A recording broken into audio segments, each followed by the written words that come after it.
बिस्मिल्लाहिर्रहमानिर्रहीम। अस्सलामु अलैकुम वरहमतुल्लाहि वबरकातुहू। व्यूअर्स, वेक्टर एनालिसिस एक्सरसाइज 2.1 का क्वेश्चन नंबर 1 का फर्स्ट पार्ट सॉल्व करते हैं।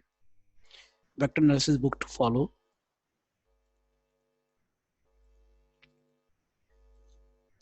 Show that the projection of A on B is equal to A dot B where B is a unit vector in the direction of B.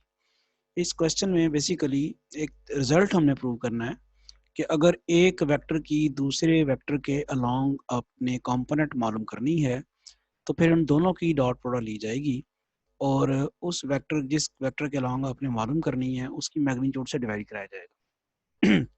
यहाँ तो इस तरह नज़र नहीं आ रहा लेकिन है बात यही। अब देखिए ना, वेक्टर ए की आपने कंपोनेंट लेनी है लॉन्ग वेक्टर बी, तो बी के लॉन्ग जो यूनिट वेक्टर है वो कैसे आएगा? वेक्टर बी को उसकी मैग्नीट्यूड से डिवाइड करेंगे, उसको उसने बी कह दिया हुआ है।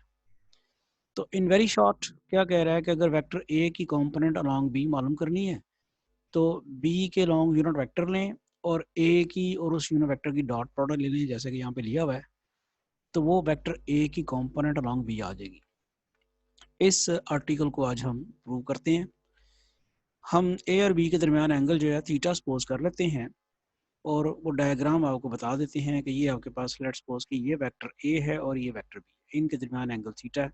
तो हमने वेक्टर ए की कंपोनेंट अलॉन्ग वेक्टर बी मालूम करनी है। ये आपका वेक्टर ए है और ये आपका वेक्टर बी है।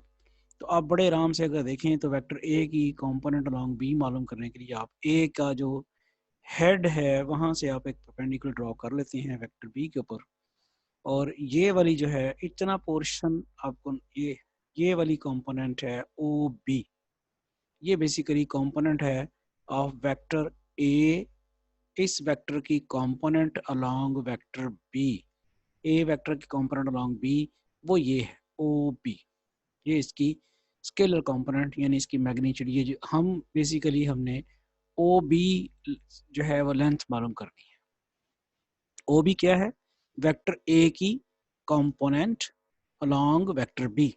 वेक्टर ए की कंपोनेंट अलोंग वेक्टर बी। आप देख रहे हैं कि ए के हेड से हमने मिलाया है, तो ये इतना पोर्शन जो बना है ये वेक्टर ए की कंपोनेंट अलोंग वेक्टर बी बना है। ओके, हम जरा इसको प्रूव करते हैं। Definition of the scalar product अगर यूज करें हम, तो स्केलर प्रोडक्ट की डेफिनेशन मुताबिक ए डॉट बी किसके बराबर होता है? A magnitude B magnitude cos theta, where theta is the angle between A and B, जैसा कि नजर आ रहा है आपको। तो ये डॉट प्रोडक्ट की डेफिनेशन है। अब हम यहाँ पे ये जो ट्राइंगल हमारे पास नजर आ रही है, इस ट्राइंगल को गौर से देखें। ओ ए बी जो ट्राइंगल बनी हुई है ये राइट एंगल ट्राइंगल है। इसमें बेस आपके पास ओ बी है और हाइपोटेन्यूज आपके पास ओ ए है।